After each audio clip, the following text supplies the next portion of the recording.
మీ business ఏదైనా మీ ఊర్లో promotion చేయాలంటే అది సుమన్ టీవీతోనే సాధ్యం. ఇప్పుడే సంప్రదించండి. Hi hello viewers, welcome to Suman TV. నేను మీ అమర్నాథ్. ఈరోజు మనం విశాఖపట్నం శ్రీ శ్రీ శ్రీ వరాహ లక్ష్మీ నరసింహస్వామి దేవస్థానం దగ్గర ఉన్నామండి. ఈరోజు చాలా పవిత్రమైన రోజు. ఒక ప్రత్యేకత అయితే ఈ గుడికి ఈరోజు ఉందండి. ఎందుకంటే ప్రతి సంవత్సరం అక్షయ తృతీయ రోజున స్వామివారి చందనాన్ని ఏదైతే చందనంతో కప్పి ఉంచుతారో అది ఈరోజు పూర్తిగా తీసి స్వామివారి యొక్క నిజస్వరూపాన్ని అందరికీ దర్శనమిస్తారండి. సో ఈ యొక్క దర్శనాన్ని దర్శించుకోవడం కోసం తెల్లవారుజామున 3 నుంచి ఈరోజు సాయంత్రం వరకు చాలా లక్షల్లో భక్తులు వచ్చి ఈ యొక్క స్వామివారిని దర్శించుకోవడం అయితే జరుగుతుంది.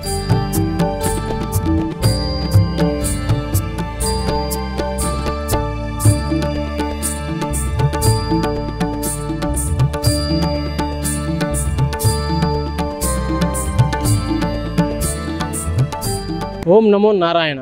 చూస్తున్నాం కదండి, మనం ప్రజెంట్ సింహాద్రప్పన్న కొండ మీద ఉన్నాము. ఇదే గాలిగోపురం. ఈ గోపురం అనేది ఎంత ఫేమస్ అంటే స్వామివారి యొక్క చిహ్నంగా ప్రతి మూవీలో కానీ ప్రతి దీంట్లో కానీ స్వామివారి గాలిగోపురాన్ని అయితే చూపించడం జరుగుతుంది.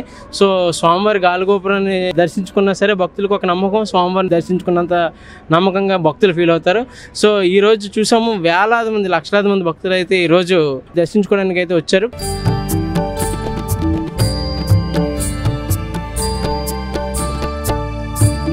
ఎట్టకేలకు శ్రీ శ్రీ శ్రీ వరాహ లక్ష్మీ నరసింహస్వామి దర్శనం అయితే జరిగిందండి.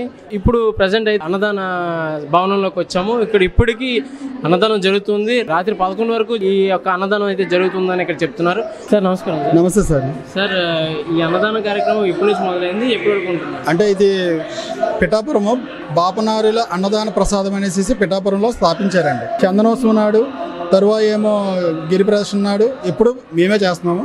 చేసినప్పుడల్లా మొదటిసారి 50,000 మందికి నుంచి మినిమం 50,000 నుంచి రాత్రి ఉదయం ఏమో 6:30 నుంచి సాయంత్రం రాత్రి 11:30 దాకా పెడుతున్నామండి. ఒక్కొక్కసారి 2-3 సంవత్సరాలు బ్యాక్ అయితే 1 గంట వరకు పెట్టామండి. ఆ రోజు 70,000 మందికి కూడా మేము ప్రసాదం లేదు అనకుండా పెట్టామండి.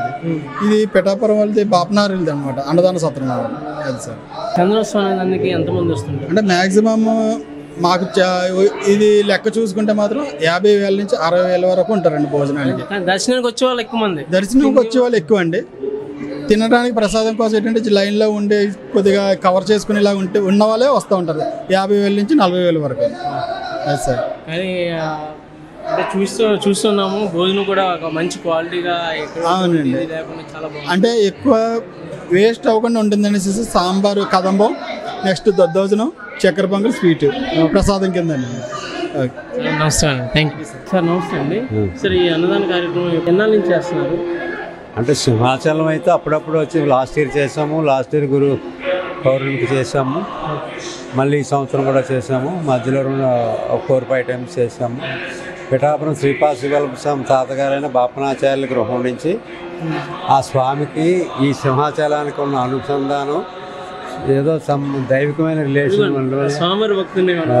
ఉండడం వల్ల శ్రీపాద శివస్వామి తండ్రి గారైన అప్పలరాజు శర్మ గారి పుట్టినరోజు అక్షయ తృతీయ. ఆ సందర్భంగా స్వామివారి యొక్క దీని నిమిత్తం బాపనాచార్య గృహం తరపున ఈ కార్యక్రమం చేస్తాం.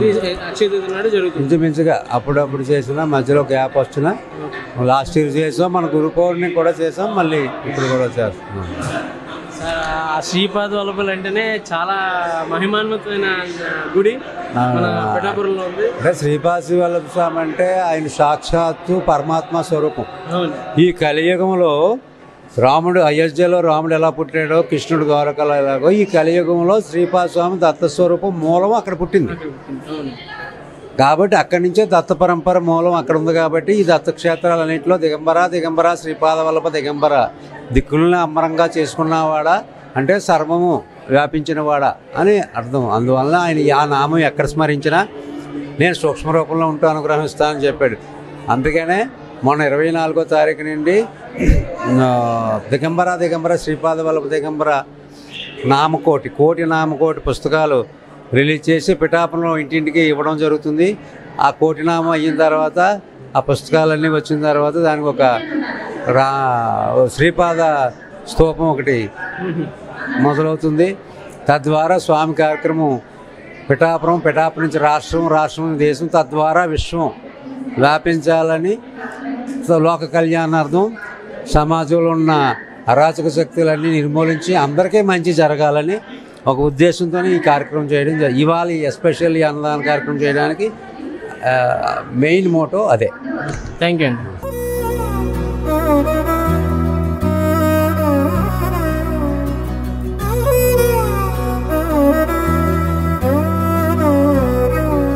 ఇక్కడ చూస్తే చాలా చక్కగా అరేంజ్మెంట్స్ కానీ అన్నీ బాగున్నాయి.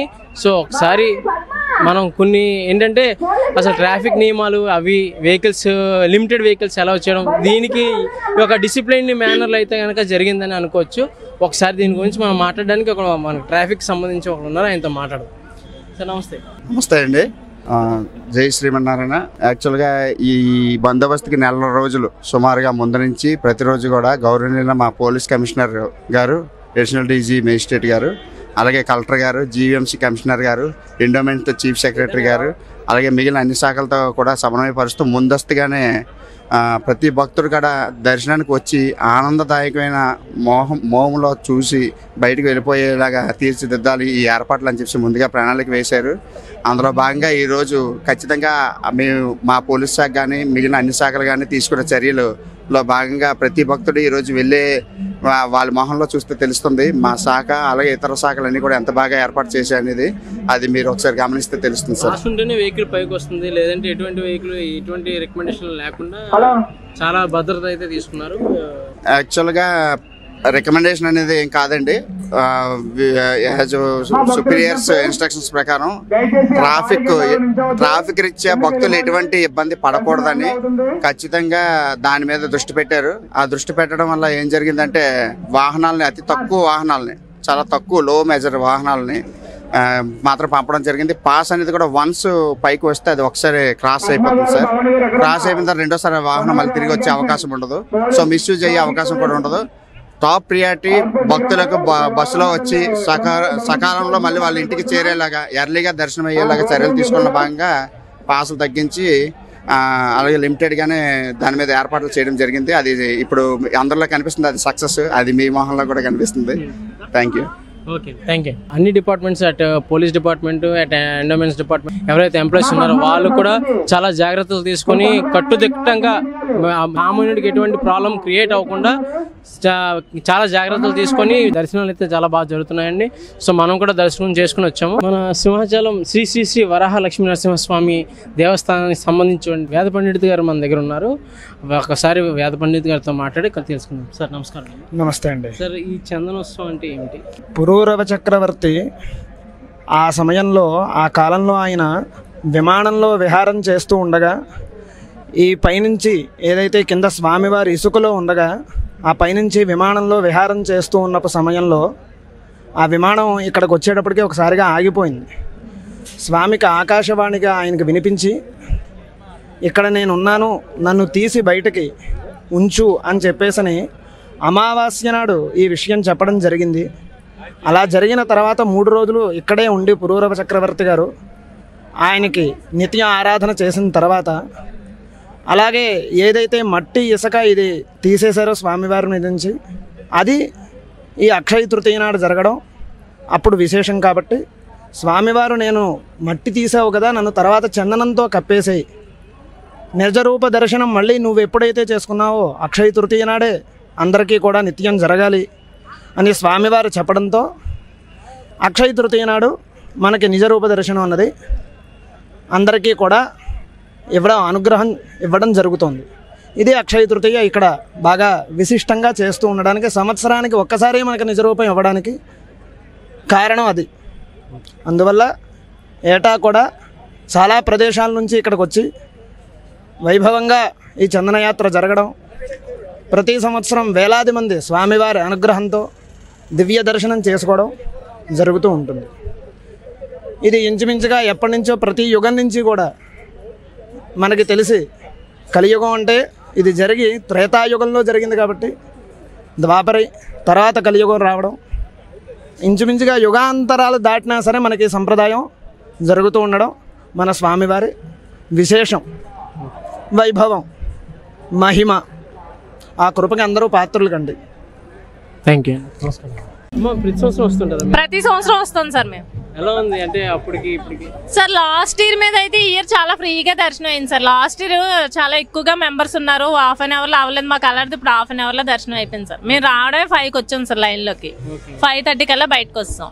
ప్రతి సంవత్సరం వస్తుంటారు? ప్రతి సంవత్సరం వస్తుంటాం సార్. ఇది 11వ సంవత్సరం. 11 సంవత్సరాల నుంచి వస్తూనే ఉన్నాం సార్. థ్యాంక్ యూ అమ్మ. Thank you sir. చాలా బాగున్నాయి సార్. ఎక్కడికక్కడ లెమన్ వాటర్, మజ్జిగ, అన్ని వాటర్ సప్లైస్ అవి చాలా బాగా చేశారు సార్ దేవస్థానం. Thank you sir. Shri Varaha Narasimhaswamy super అండి ఈ సంవత్సరం. లాస్ట్ ఇయర్ అయితే మట్టికి రాత్రి 2 గంటలకు వెళ్ళాము ఇంటికి. ఈ సంవత్సరం అయితే విఐపి టికెట్స్ లేకపోవడం వల్ల, లేకపోతే ఎలక్షన్ వల్ల తెలియదు కానీ మొత్తం మీద 2 అవర్స్లో అయిపోయింది. అదే సార్, అంటే అప్పటికి ఇప్పటికి మార్పులు చేపులు లాస్ట్ ఇయర్కి ఇప్పటికి ఎలా ఉందంట? చాలా బాగుంది. గ్యాలరీ లైన్ సిస్టమ్ మటుకి చాలా చక్కగా ప్రొవైడ్ చేశారు.